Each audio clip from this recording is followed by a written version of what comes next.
ପିଲାମାନେ ମୁଁ ଯେଉଁ କହିଥିଲି ଆମ କଲେଜକୁ ସାର୍ ଆସିଛନ୍ତି ଆଡ଼ମିସନ୍ କରିବା ପାଇଁ ତ ଆପଣଙ୍କୁ ପ୍ରଥମେ କୁହନ୍ତୁ କ'ଣ ଲାଗୁଛି कि मुझे माने एक्चुअली मु गॉड को पाखे माने प्रेयर करुच्ची समस्त को यही भाव में दिंतु कौन कहीदे आपण को लगुच सार होती जनकर पेरेन्ट्स जनकर बापा माँ आउ ए सार को देखिए आपन को लगुव ये होती पुओ किंतु वास्तव में जिते मु शुणिली कि ए सार जड़े पुओ आम कॉलेज रे ऑलरेडी तृतीय वर्षर छात्र कंप्यूटर साइंस रे आउ ए सार आंकर पुओ बर्तमान आमरी कॉलेज रे एडमिशन करिवो तो सार को बयस केते मुझे पचारि सर आपन बयस केते मोर बर्तमान 64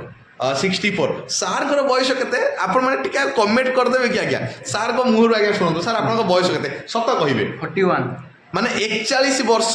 आपण माने विश्वास करू नथिबे मु आपण माने को आउट के देखाई दउची तो मु प्रथमे तले सार को आसी पचारिली मु कहली सर बापा काहे के आसी नाहंती तो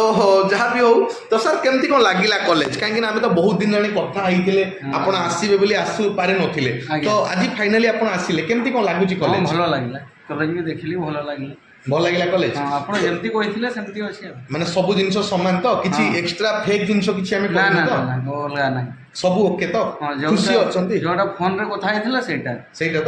तो जहाँ भी हो सार तो आसिक एडमिशन कले आ सार ऑलरेडी एडमिशन करिछनी ताको पुअर तो बहुत भल कथा तो आपण माने भी आसंतु एडमिशन करंतु कहीं ना कम सीट अछि जेते जल्दी आपण माने आसीबे सेते जल्दी आपनकर एडमिशन हे जिवो हां 28 तारिख लास्ट डेट अछि स्पेशल ओजे तो आपण माने जेते शीघ्र ओजे अप्लाई करिवे सेते शीघ्र एडमिशन करिवे।